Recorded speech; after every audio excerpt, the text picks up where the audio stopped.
más no hay paz. Entre gráficas y fórmulas vamos a buscar la verdad. Con datos en mano empezamos, cada error y acierto anotamos. Con pasión y dedicación hacemos del mundo un lugar mejor. Somos el instituto, caminamos sin fin, con control de calidad. Bienvenidos en el perfil. Cada cálculo y estudio es nuestro ideal. Hacemos que los datos hablen más que en palabras. Laboratorios llenos de acción.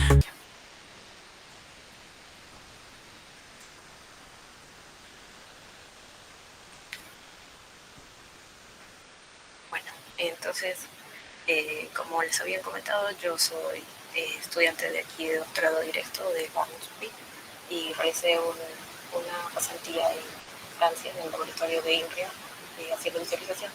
Entonces, el tema que voy a exponer ahora es visualización de datos urbanos. Primero, ¿cómo definimos visualización? Es mostrar los datos de manera gráfica para que sea más comprensible para el usuario. Entonces, esta visualización depende del tipo de datos que tenemos. Si tenemos, digamos, datos geográficos, lo normal sería mostrarlo en mapas. Si tenemos, digamos, distribuciones, histogramas, si tenemos datos temporales, pueden ser en series temporales. Entonces, la data en sí misma, cuando sin procesar, no nos dice nada, pero cuando la mostramos gráficamente o en tablas o hacemos filtrados, pues bien genera como conceptos para el análisis o mejores insights. Entonces yo trabajo con datos urbanos. El problema es que existe una gran cantidad de datos urbanos. Por ejemplo, tenemos datos socioeconómicos, datos de clima, datos de transporte. Y en mi caso yo trabajo con viajes de taxi, una aplicación de aquí de Brasil.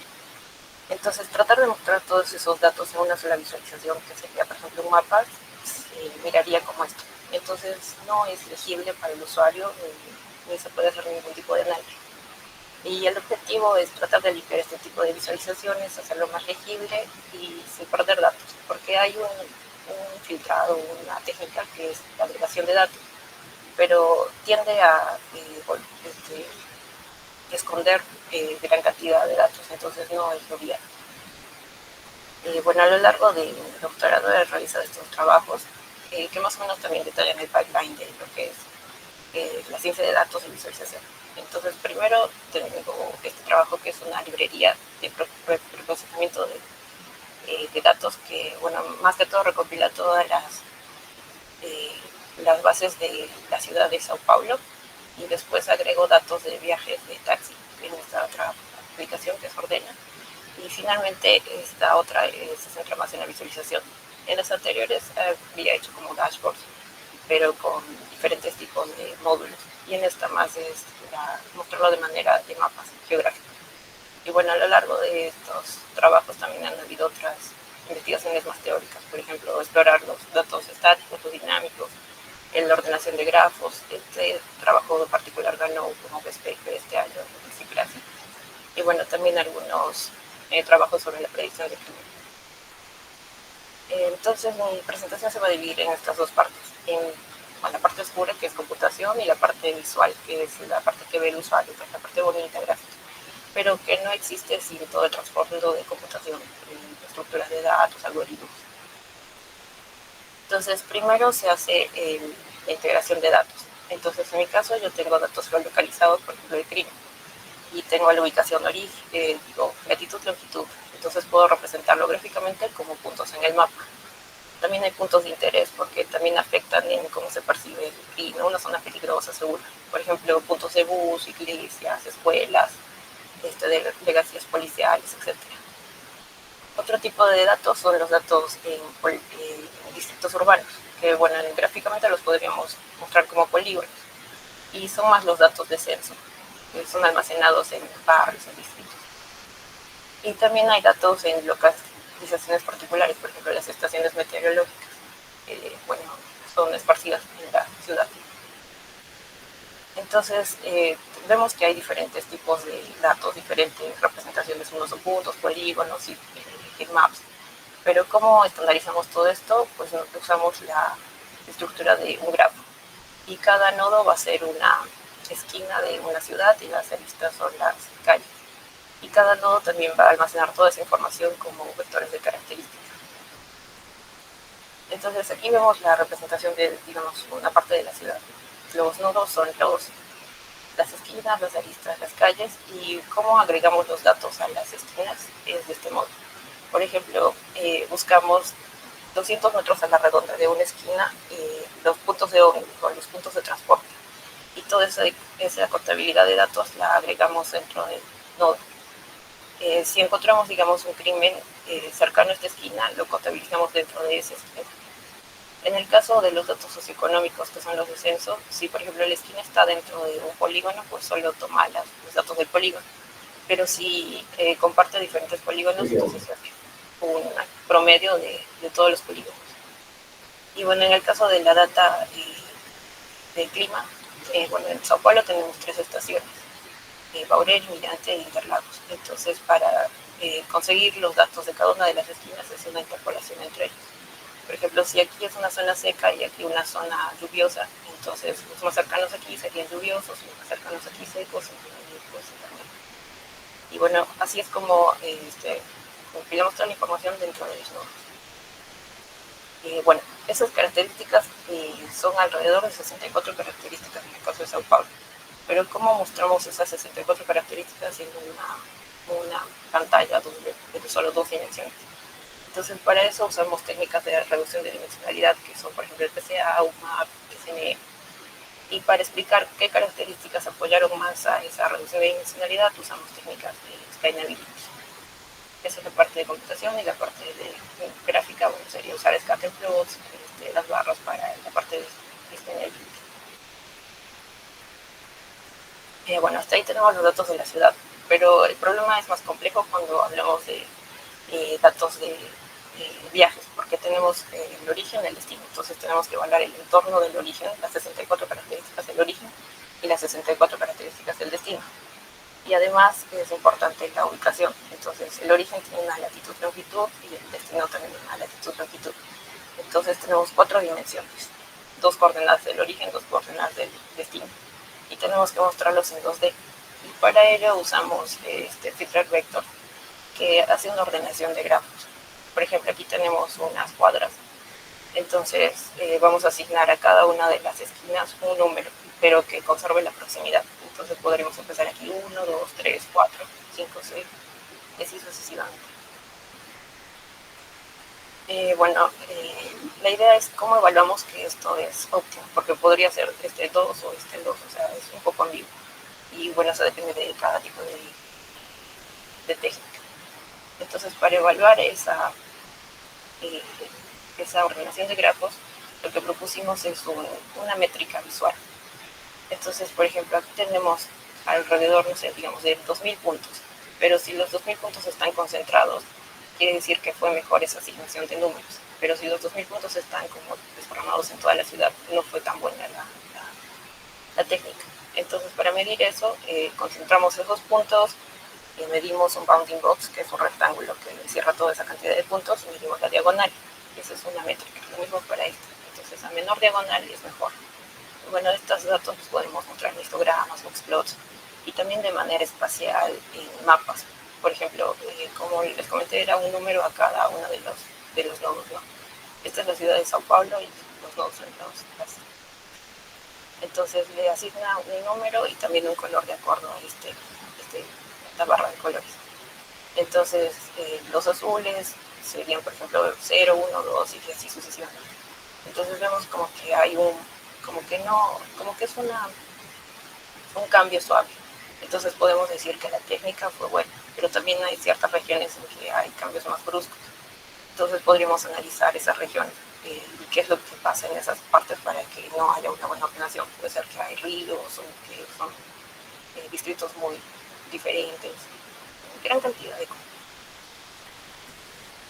Bueno, entonces teníamos las características del origen, del destino y del viaje en sí mismo. El viaje en sí mismo porque pues también se tiene un puntaje, digamos, de la persona que maneja, del pasajero, usando esa aplicación. no sé, puede ser el modelo del carro, la hora, datos en sí mismos del viaje. Entonces, visualmente lo que vemos son esas representaciones en el mapa, que también podrían ser, digamos, en los viajes, las rutas entre el origen y destino. Pero en la parte de, para hacer la predicción con Machine Learning, lo que hacemos es un vector de características. Entonces, para el origen tenemos sus características, para el destino también, para el viaje en sí mismo, y todo esto entra en un predictor y se dice si va a haber crimen o no va a haber crimen. Entonces, hasta ahí va la predicción, pero también tenemos que evaluar si la predicción fue buena o fue mala. Entonces, normalmente lo que existe es medir la accuracy de la predicción en Machine Learning. Entonces, solo es un número para decir qué tan aceptable, qué tantos aciertos tuvo la predicción. Pero también se puede decir el por qué es la predicción falló o por qué fue buena. O sea, la influencia de ciertas características en esa predicción. Entonces, para eso mostramos estos módulos visuales, que la matriz de correlación y los valores Shapley-Variance. Pero lo que no se evalúa mucho es dónde falló la predicción, y eso es importante para tipos de datos espaciales. Entonces, lo que nosotros propusimos es, por ejemplo, hacer en un mapa este tipo de barras. Entonces, donde hay más, las barras son más altas es donde hubo más cantidad de incidentes, y las barras más cortas, más o menos. Y las verdes son porque el predictor acertó a lo que era. Si uno decía que era crimen, pues en verdad resultó, o sea, si él predijo crimen, sí era crimen. Pero vemos que las rojas son las partes en las que falló y son más en la periferia. Y eso se entiende porque pues hay una menor cantidad de datos y también son condiciones diferentes a las del centro. Entonces, las visualizaciones también pueden ayudar a evaluar las predicciones. Bueno, hasta ahí tenemos todos los datos que habíamos recopilado de la ciudad de Sao Paulo, que son, digamos, crimen, los viajes, el clima, el transporte público, las favelas, socioeconómicos, etc. Y bueno, todas las fuentes, que son la Secretaría de Sao Paulo, el Instituto Meteorológico, etc. Las visualizaciones también son diferentes, unas pueden ser puntos, otros son polígonos, otros son heatmaps, son diferentes representaciones. Y podemos dividirlos en datos estáticos y dinámicos. Los dinámicos son los que cambian constantemente. Por ejemplo, el crimen se da cada día, cada hora. Los viajes de taxi también, el clima también cambia cada rato. Pero los estáticos son los que están, que no son tan variables. Por ejemplo, los puntos de ómnibus no cambian tan constantemente. La data socioeconómica de censo tampoco, porque creo que eso es alrededor de 10 años, entonces no es una variable que cambie mucho. Bueno, entonces también tenemos la visualización en sí, que generamos, que hicimos nuestra aplicación, obedece a dos usuarios y dos tipos de tareas, la de exploración y la de análisis. La exploración es para un usuario normal, por ejemplo, si yo quiero alquilar un departamento en alguna zona, entonces busco su ubicación y veo, por ejemplo, la cantidad de crímenes que hay a la redonda, si hay puntos de ómnibus, nivel socioeconómico, etc. Eso es un usuario normal, un usuario común.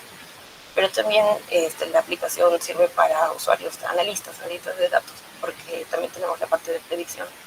Entonces, la parte de saber si el modelo falló o no falló, como que no es muy relevante para un usuario común, pero sí para un analista. Bueno, después de hacer toda esa visualización, también hay formas de interactuar con ella. Entonces, por ejemplo, esto es más para una tarea de análisis. Entonces, si un analista quiere ver, digamos, 100 crímenes, digamos que en el centro sí habría más crímenes, pero quizás las periferias no hay tanta concentración de crímenes. Entonces, para llegar a 100 crímenes, en el centro necesitaríamos nosotros 4, 3 cuadras, pero en las periferias más. Entonces, si por ejemplo, estos fueran los crímenes, los puntos, y tiene que obedecer al cursor la selección de 100 crímenes, en las partes que concentran más cantidad de puntos, el cursor tendría un círculo más pequeño, pero en las partes que son más desprogramadas, pues tendría un círculo más grande. Y para eso usamos K-nearest neighbors y Quad-trees, escoger los n nodos más cercanos, en este caso los 100 crímenes más cercanos, y para la búsqueda espacial Quad-trees. Y bueno, esto se ve, por ejemplo, así. Este caso es la ciudad de Nueva York. Aquí tenemos Manhattan y aquí en las periferias son los aeropuertos. Entonces, estas líneas eran viajes de taxi y de Uber. Entonces, por ejemplo, en Brasil, en el centro, hay mayor cantidad de viajes. Entonces, para hallar digamos, 1000 viajes, nuestro cursor necesitaría un círculo más pequeño. Entonces vemos que aquí se hace más pequeño, pero en las partes de las periferias se hace más grande, porque pues llegar a 1000 viajes, digamos, es más esparso. Y este tipo de filtrado también se puede hacer en el tiempo. Por ejemplo, con el mismo ejemplo de los viajes de taxi. Digamos, en la madrugada no hay muchos viajes de taxi, pero en horas pico sí hay. Entonces, aquí vemos cómo la ventana va cambiando. Si digamos quiero 1000 viajes, entonces en las partes que son las horas que tenían menos ocurrencia de viajes, la ventana va a ser más grande. Y en las partes que tienen más ocurrencias de viaje, la ventana es más pequeña. Entonces son herramientas que facilitan el análisis. Bueno, la herramienta la referencia es Kepler, que es una herramienta desarrollada por Uber, y la que nosotros implementamos con esas mejoras es Matogler. Entonces hicimos un estudio de cuál es la aceptación de esta herramienta. Los celestes son los que votan por Togler y los verdes por Kepler. Entonces vimos que la mayoría ganó Togler, nuestra implementación, tanto para ese filtrado espacial y temporal, en la facilidad de uso, la preferencia, la flexibilidad. Y el puntaje que le dieron del 1 al 5, la mayoría está entre 4 y 5. Entonces vemos que este tipo de filtrados tuvo una gran aceptación. Bueno, esta parte es más la parte de interacción humano-computador. Entonces mostramos los datos como capas en un mapa, pero no vamos a mostrar todas las capas en el mismo momento. Entonces tenemos que activarlas y desactivarlas. Y para eso pues podemos usar el teclado asignando un número a cada una de las capas. O también puede ser el mouse, porque bueno, se ven visualmente en un costado de las capas, entonces se puede bloquear y desbloquear. Pero la otra propuesta era usar este button box, que es el gato, bueno, la marca el gato, que es personalizable. Entonces a cada uno de los botones se le puede asignar un icono, y eso ayuda más a la familiaridad. Por ejemplo, crímenes, usamos este iconito, viajes, algún icono de taxi, así sucesivamente. Y también se hace un estudio de cómo podrías manejarlos sin tener que perder la visión en la pantalla. Entonces vemos que aquí son 4 teclas que se usan, incluso cuando hay 5, pues 4 teclas porque obedecen más a los 4 dedos de la mano, que son más, que interactúan más, moviendo el pulgar. Entonces se puede hacer un reconocimiento más rápido, una mayor familiaridad con el teclado y sin perder de vista el análisis visual de la pantalla. Bueno, este es un video de esa última We aplicación. use multivariate urban. Más que todo aquí, nuestra aplicación. Aquí tenemos las capas que dije, bueno, con el mouse podríamos bloquear, desbloquear, igual con el teclado. Y aquí está haciendo una demostración de cómo se hace con el button box. Y bueno, ahí muestra las diferentes representaciones en el mapa, y estos son los filtrados que cambian también depende de la región. El estático, el filtrado espacial y el temporal.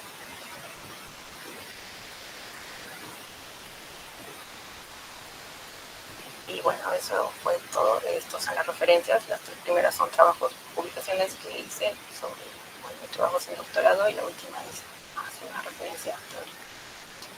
Y bueno, gracias, y estoy dispuesta a preguntas si quieren contactarme sobre más de mi trabajo. Con estadísticas y predicción, cada ensayo nos lleva a más. Buscamos siempre la precisión, y si el camino es corto,